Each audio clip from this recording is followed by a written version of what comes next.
Good evening, everyone. Welcome to my channel. This is Robin, and you are on my channel, Lady Robins, and you can find me also on Instagram under the same name if you're interested in following me there as well. Welcome. Today is Saturday. It is the 5th of December, which means today is Flossmas Day 5. Welcome, welcome. I do not have a mug. I don't have a beverage. I have a can of pop. That's my beverage. I am just having the plain old Fresca. Well, actually, I'm having the peach Fresca, which I really love. So that's what we're having for a beverage. Once again, my husband is off making dinner, and so I am popping in to wish you a happy Flossmas and tell you what I've been up to in the last 24 hours. The only thing I did any stitching on last night was the Friendly Beasts. So I've got to get back to putting in one strand of floss on my baby. It's cold outside. But I started working on the ram like I told you I was going to. And I don't know if you can see that tipping back some. I am using the whitewash that was in my Cinnamon Stars, which I said I was going to test out, and I really like how that's stitching up, so I just continued with it. I'm hoping to finish the ram up this evening. That would be good. Get a strand of floss into Baby It's Cold Outside, but before I get to do that, I thought it would be fun to have a start with you. So if you've got some stitching hanging next to you, pick it up. Let's pick up our stitching together.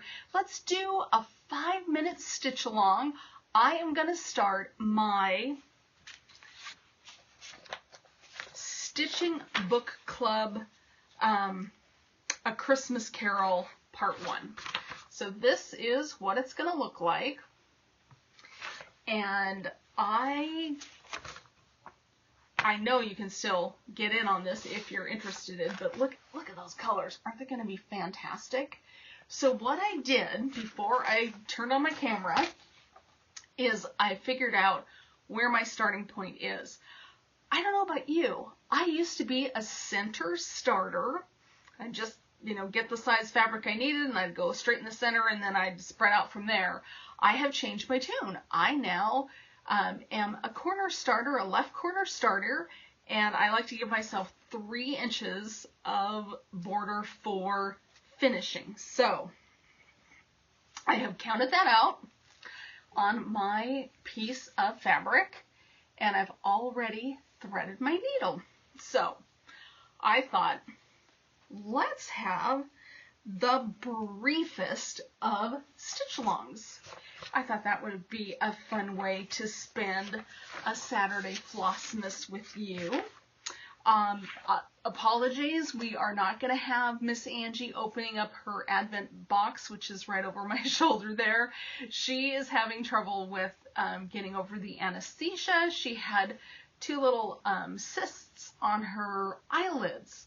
And so those were taken off yesterday, and they also cleaned her teeth while she was under. So she's still quite wobbly and quite needy. I did not get much stitching done last night because she just wanted to, lean on humans. So I let her lean.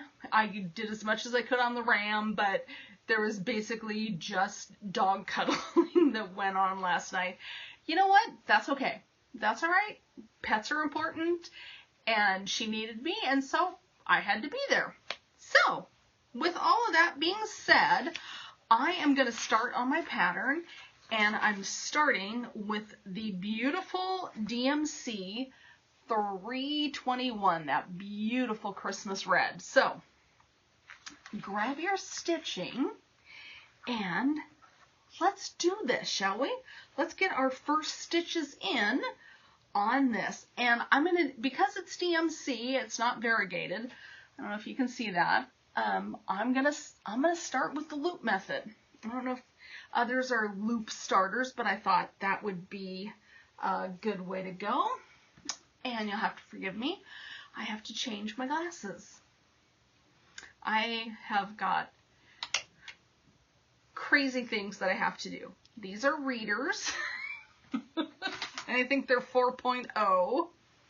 And these are my Mag-Eye magnifiers. So I have magnifiers on top of readers so that I can see what I'm doing.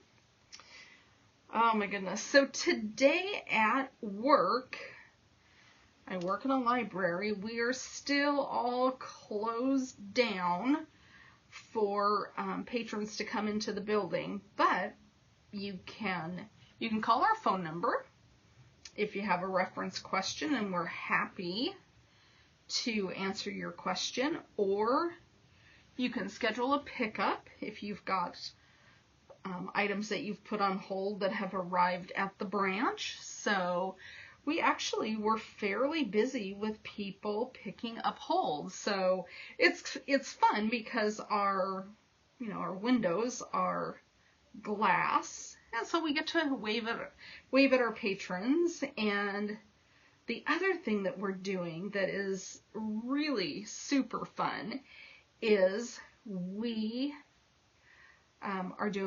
call them surprise bags. I think other libraries are doing them also, but you can tell us when you're coming, hey, I'd like a bag of books for a 4-year-old who wants, animal stories. And so we'll run out to the shelves and we'll grab 5 animal story books, put them in a bag, check them out to the card, and then deliver them to our patrons. And it's super fun to do that. And what was so cute this afternoon, we had one family that they had ordered a surprise bag for their 2nd grader, and we gave them their bag. And then we could hear, like 5 minutes later, we could hear plop, plop, plop in the book drop. And one of the other staff members said, "Oh no, they just returned all 5 books that were in the surprise bag." And so apparently, we didn't pick things that our little reader liked. So I said to the other staff member, I said, "You know what? Are they still in the parking lot? Go out there and ask them what they really want. We can, we're not so busy that we can't take 5 minutes and run into the kids section and get different books, since obviously none of those were their jam." So she ran out there and, all masked up, of course, and said, "Hey, we see that the books hit the book drop. What does your kid really, really want to read? Because obviously we didn't get it right." And they said, "Well, they really like the Magic Tree House." We're like, done. Back to the kids section, grabbed a selection of Magic Tree House, put it in one of our surprise bags, gave it to the mom, who gave it to the kiddo, and we did not hear the plop, plop, plop of the books being returned in the book drop. So we think we got it right the second time through. But anyway, it's always hard because, if you're a reader, you know what you want. But sometimes it's really hard, especially when you're using a little phone app, to explain to the person, "Hey, I want this, not that." And anyway, it felt good that we were in the end able to fulfill our little reader's request. So she went home with things that she would find interesting to read. And anyway, I just thought that was cute. And then we've got we've got bags that are set up for, high school and middle school, adult readers, and we have got so doggone many of those Christmas cozy mysteries, and those usually check out like gangbusters in December, but because, you know, those are kind of an impulse item. These poor cozy mysteries are just sitting languishing on our shelves, and I keep thinking, oh, I wish somebody would ask for cozy Christmas mysteries, because man, could I help them out.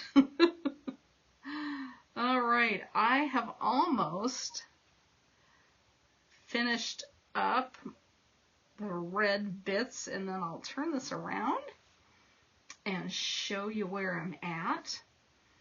I think tomorrow my family is going to go get our Christmas tree, which will be fun, because then I can break out all of our Christmas ornaments and get those up on the tree. And then if you've been around my channel for a little bit, you know that I took stitched pieces down to Acorns and Threads in Portland and had the lovely, lovely gal Jolene down there turn them into ornaments for me. So this year I have 3 cross-stitched ornaments to go up on my tree, and I'm really super excited to see those gracing my tree. All right, let me just tie this off, you guys. And where are my scissors? There they are.